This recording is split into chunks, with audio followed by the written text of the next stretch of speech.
એટલે ટૂંકમાં એક ભાઈનું મોઢું આખું હોજી ગયેલું. તો મેં પૂછ્યું કે આ શું થયું ભાઈ, કાંડર કરડ્યું? મને કે કાંડર કરડે એમાં લોહી મરી જાય, એમાં ખાલી હોજો થડે. હા, આમાં લોહી મરેલું છે. થયું શું, પડી ગયા તા? પડ્યા તો એટલે બધો ઘા લાગે. છે હું? મને કે તમારી ભાભીનો જન્મદિવસ હતો. પણ જન્મદિવસ હતો એમાં હોજી કેમ જાય? ત્યાં કે એનું નામ કૃતિ છે ને, ઓલા એ કેક બનાવવા વાળાએ ભૂલ કરીને કુતરી લખી નાખ્યું. આ ઝીણી ઝીણી ભૂલ્યું કાલક આપણને ભેળવી દે. ખરેખર હોય ઝીણી ભૂલ. અને દાંપત્ય જીવન છે એ નવો જન્મ છે. એકલા હાથે કોઈ દી તાળી પડતી જ નથી. કોઈ પણ પુરુષને લગ્ન થાય અને દાંપત્ય જીવનમાં જોડાય છે ત્યારે એનો નવો જન્મ થાય છે. આ તો બધા જોક્સ કહે છે એવા બાબુ. તો 90.99% માણસો લગ્ન શું કામ કરે? આવું જ હોત તો ના. આપણા બધાય ભગવાને પરણેલા છે. મને એ જ નથી ખબર પડતી કે આપણા ઋષિઓ બધા પરણેલા છે. ઋષિના જો લગ્ન ન થયા હોત તો મને તમને ગુરુ દત્ત ન મળ્યા હોત, મને તમને ભગવાન પરશુરામ ન મળ્યા હોત, મને તમને વામન ન મળ્યા હોત. આ બધા ઋષિ સંતાનો છે.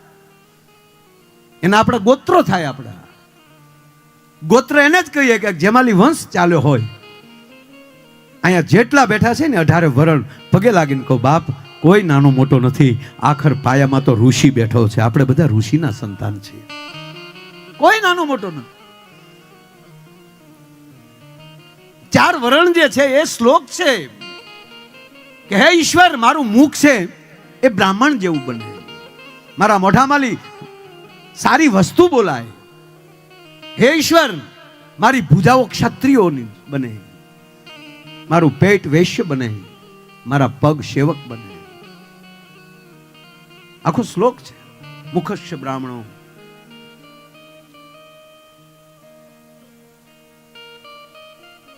તો ખોટો કાંઈ ડખો હાલે એમ નથી. જો મને હમણાં સાહેબ પૂછ્યું એક જણાએ મને કે આ વરરાજાના લગ્ન આવે, આ લગ્નની વાત આવે એટલે આપણને સારું. ભલે માનો ન માનો પણ અંદરથી આવશે ભાઈ ભલે તાણ હતી પણ ઘોડે સડેલા. હું સાહેબ 90માં ઘોડે સડેલો. 1990માં 27 ફેબ્રુઆરી મા મહિનાની બીજ. બરાબર તમારા કેલેન્ડરમાં સાહેબ જોઈ લેવાની સ્વીટ. હવે તો મોબાઈલમાં નાખો તો ધડદીન ગૂગલી મારી દીકરી કહી દે. હારું કેવું છું કા? હારું ગૂગલી. આપણે એમ કીધું ને માયાભાઈના લખણ શું છે તો તરત કીધે કારક બીડી પીપે છે. અત્યારે ઢાંક્યું રહે એમ છે જ નહીં. ખોટું આમ રાખવું જ નહીં. એટલે લગ્ન છે એ મહામંત્ર છે, એ દીક્ષા છે. એકવાર બાપુ મારે શિવરાત્રિના મેળામાં મને ખબર ન રહી હું ક્યાં છું એમ. કારક મને ભૂલાઈ જાય હું ક્યાં છું. મોજમાં આવી જાઉં ને. મારે એકવાર સાબરમતીમાં હું ગયો એટલે પ્રોગ્રામ દેવા પાછા તમે જેલમાં પ્રોગ્રામ બાપુ. અને ન્યાય 4045 કેદી, નવીના જૂનીના કાશીના પાકીના. એમ હોય ને કાશી સજાના પાકી સજાના, જૂની સાબરમતીના નવી સાબરમતીના એમ. પારઘી સાહેબ હતા ત્યારે સુપ્રિન્ટેન્ડન્ટ. મેં કીધું કેટલા ઓડિયન્સ છે? મને કે 4045. એટલા બધા? મને કે નવીના જૂનીના કાશીના પાકીના. મેં કીધું અહીંયા આવું? પછી એને કીધું મને કે નવીન 2 જેલ છે, નવી જૂની. ઠીક. તે મને એટલું ઓડિયન્સ જેલમાં મળે એટલે આપણે તો લાગે જ નહીં ને જેલમાં છીએ. અને મને પોરો સડી ગયો. આપણે રોજ બોલતા હોય કે મિત્રો એવી પવિત્ર જગ્યાએ મળ્યા છે. મારે ન્યાય બોલાઈ ગયું. મિત્રો એવી પવિત્ર જગ્યાએ મળ્યા છે. હામાં ડોળા તીર્યા. હામાં તો એ જ હોય કે કોણ લાવ્યો આને, કોણ. મેં કીધું સારું આપણે ફગાઈ ગયું. પણ મેં કીધું હવે ગાડી ગઈ તો ગઈ. ખરેખર રોડથી હેઠા વયા જાવ ને ખબર પડે ગઈ. પછી પરાણે રોડ ઉપર ચડાવવાની કોશિશ નહીં કરવાની. જવા જ દેવાની તો વધી વધીને ખાળ્યું ને ખેતર.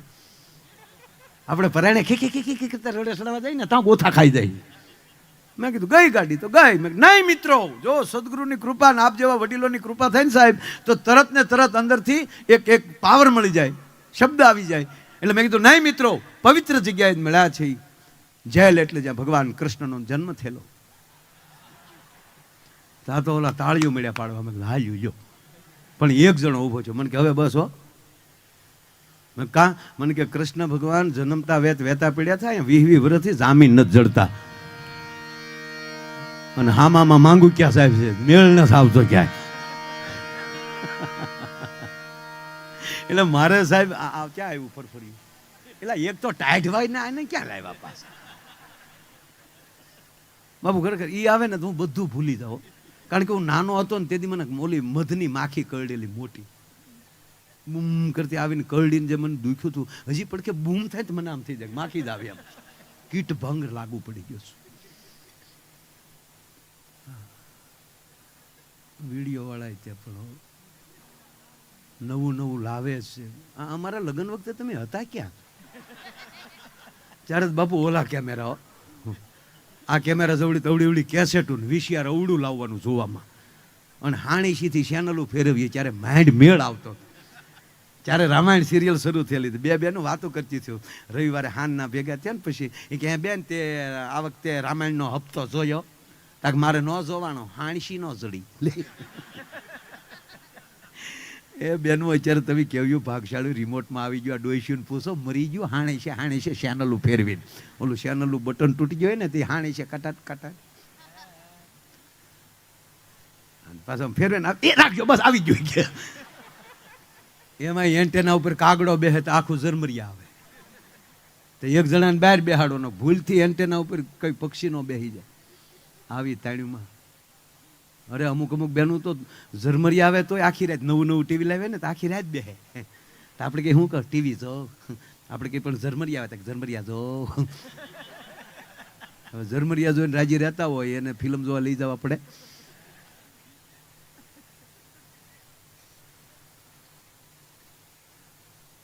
મૂળ વાત કહું સાહેબ, મારે જેલમાં એવું મારે શિવરાત્રિમાં થયું.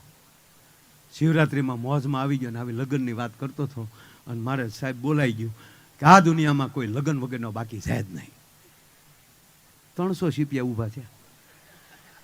ક્યા બાત કરતે હૈ, માયા કો નીચે ઉતારો.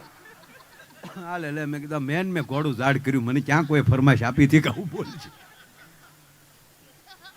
પરમાત્માના ઘરમાંથી દુઃખ છે જ નહીં, દુઃખ આપણે ઊભું કરીએ છીએ. સુખ ગોતવા જાય છે, રસ્તે દુઃખ મળી જાય છે.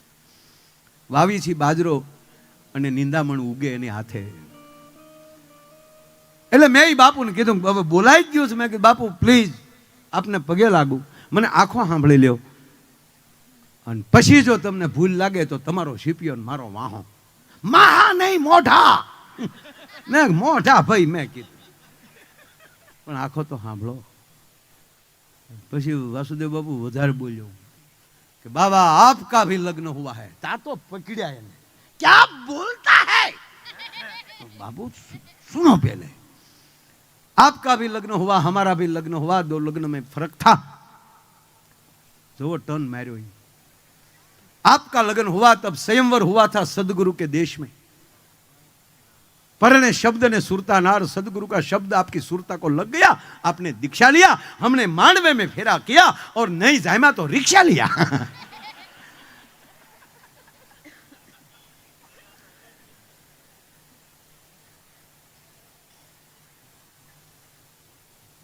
અમારા આ બધા છોકરા છે ને મેં બાળેટા રાખ્યા. હા આ મુકાના જાજા વરસ નથી અને બાપા મારે તબલું ઉગાડે. હવે એ વગાડે છે. એનો છોકરો હમણાં કેટલા વર્ષનો થઈ ગયો બેટા? 7 વર્ષનો છોકરો થઈ ગયો. વાતમાં 7 વર્ષનો હમણાં એ વગાડવા બેઠો. જવાન થવા દે. 3 પેટી ખેહી ન લઉં તો માયો નહીં. એટલે અમારે મુકેશ આ પડખે દેવ ત્રિવેદી બાબુ 3 વર્ષ પહેલા જેને 10 માની પરીક્ષા આપી, 2 વિષયમાં ઉડ્યો. ફાટ દી નો મને કે બીજી ટ્રાય દેવી છે. દે 4માં ઉડ્યું, બીજી ટ્રાય. મેં કીધું હવે દેતો ને કર, બોર્ડ વાળા અહીંયા આવશે, હું કામ આબરૂ કાઢો છો. પણ એમાં તમે નાપાસ થાવ છો, પણ કોઈ કલા તમારી રાહ જોઈને બેઠી હોય છે સાહેબ. કોક તમારી રાહ જોઈને બેઠું.